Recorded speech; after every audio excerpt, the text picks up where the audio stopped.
UFC 310 has now come and gone, so let's take a look at what we learned from the final pay-per-view of 2024. Number 1. No one is beating Alejandro Pantoja.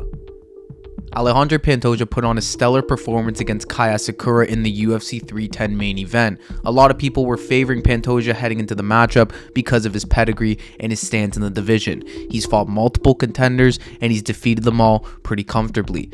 The UFC went and got a new contender from a different promotion in Kaya Sakura, a massive star in Japan and a guy that had things that could actually upset Alejandro Pantoja, but Pantoja went in there and asserted his dominance early in the fight. In the first round, he shot for a couple takedowns, was able to land, and then eventually in the second round, he was able to get on Kaya Sakura's back and choke him out unconscious. It was a stellar performance from Pantoja. We've seen it time and time again from him, and he's one of the champions that never has gotten his respect that he deserves in this division. But finally, I think people are realizing how good he actually is. He had a call out of DJ, and I like the call out, but I don't think that will happen, as DJ says he's retired and he also still is under contract with one championship, so he would have to get out of that to actually come and fight in the UFC again, which I highly doubt. Either way, Pantoja, he's a beast, he's unstoppable, and I truly don't see any contender that's going to beat him right now at 125. Number 2. Ian Garry loses, but his stock actually rose. Ian Machado Garry has been one of the most controversial fighters in the UFC, and it's been for reasons outside of his actual fighting ability, but when you actually take a look at the fighter himself and put all the other stuff aside, you realize how good he actually is. Heading into this matchup with Shavkat Rakhmonov, it was always going to be difficult. I mean, Shavkat is a beast in himself and is undefeated for a reason, but as was Ian Machado Garry. And this fight started out very interesting as both guys were kind of throwing. Shavkat was clinching a lot, and Shavkat ended up clinching for a lot of the fight, but Ian Garry still held his own, was able to fend off some of the takedowns and assert some of his own dominance. And the fight was close, but it was a clear 3-2 for Shavkat Rakhmonov, with Shavkat taking rounds 1, 2, and 4. Garry, however, did take 3 and 5, and in that 5th round, he was able to reverse one of Shavkat's takedowns and ended up on Shavkat's back. He was so close to choking him out. I honestly thought that he had it locked in for a second, but Shavkat fought it off and was able to get out. Ian Garry put on an incredible performance against a guy nobody wanted to fight. He took the fight on 3 weeks' notice and put up a great fight. Ian Garry's stock rose in this matchup. I think he's finally gained some respect from the fans, and honestly, I think Ian Garry is still one fight away from potentially fighting for a title. He goes back out there, he fights a top contender, and then he can get right back into the title mix. Great fight from Ian Garry, and still a great fight from Shavkat. Number 3. Shavkat isn't invincible. Shavkat Rakhmonov had a great performance against Ian Garry, but it wasn't the performance I think a lot of fans were expecting. A lot of people were still expecting Shavkat to go out there and get a finish because, well, that's what he's done to all of his other opponents. However, this time around, he didn't do that, and he had some difficulties in this fight that we hadn't seen previously.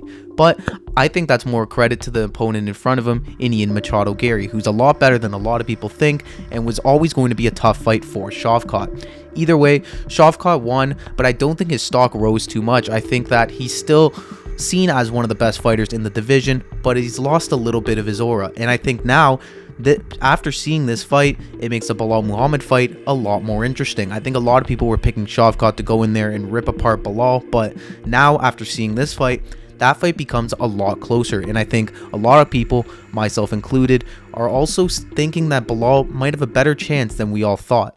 Number 4, Ciryl Gane is a fraud. I don't care what anybody says, even after rewatching that fight, the way I see it is, there's no way that Ciryl Gane beat Alexander Volkov.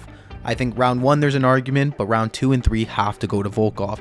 Ciryl Gane was being outstruck on the feet and he was being outgrappled. Sure, on the ground, Ciryl had those 2 false submission opportunities like the Kimura and the heel hook, but neither of those were really locked in or into place, and it kind of just looked like he was doing something that he really wasn't.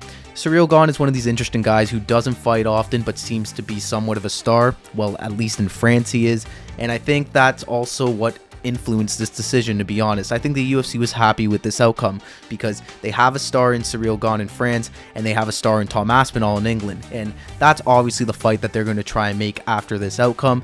And I think if you pin the English fans against the French fans, I think it could make for a really good fight, especially if it's done in Europe. Unfortunately, Alexander Volkov gets the shitty end of the stick here, and I feel for Volkov because ever since that Aspinall fight, the guy's put together some great wins. He's really improved a lot of his skills, and in my opinion, he won this fight, and he should be next in line to fight Tom Aspinall or John Jones or whatever happens up there. But he was robbed, and Ciryl Gane is a fighter I'm just not very interested in. I don't think he's very good. I think on the feet, he's very nice to watch, but on the ground, it's a nightmare, and he is just a nightmare of a fighter. This was terrible, horrible robbery. The judges need to get better, and we need to be done right by Alexander Volkov. Number 5, Movsar Evloev should fight for a title. Movsar Evloev isn't my favorite fighter, and he's definitely not yours, but you can't deny his talent. 19-0 now, he went out there and beat a former champion in Aljamain Sterling.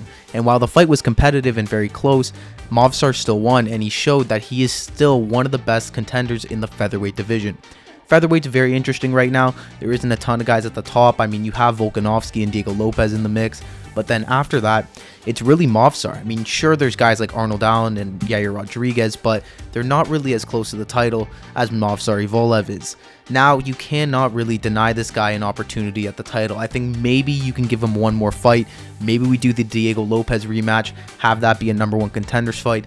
I think that works. But in this matchup against Aljo, he looked incredible. His grappling was on point, and yes, he was reversed, but he also did reversing himself. And overall, it was just a great grappling spectacle for the 15 minutes. Movsar Evloev is a contender, and he deserves to be fighting for a title in 2025. Number 6.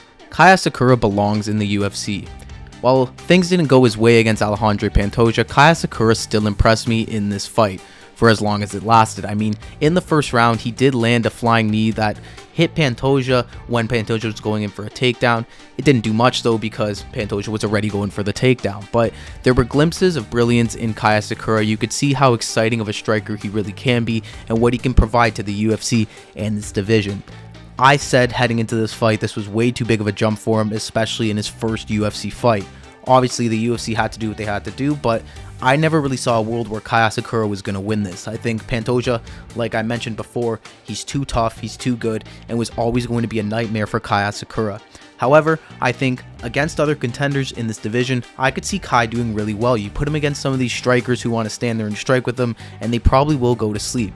I think there's a bright future for Kaya Sakura. Pantoja's not going to be around forever, and eventually Kai could have a chance at reclaiming the flyweight title in the future. I think things could go his way, and I think this was a great acquisition by the UFC, as Kai is a very exciting fighter, and he's going to put on many exciting fights.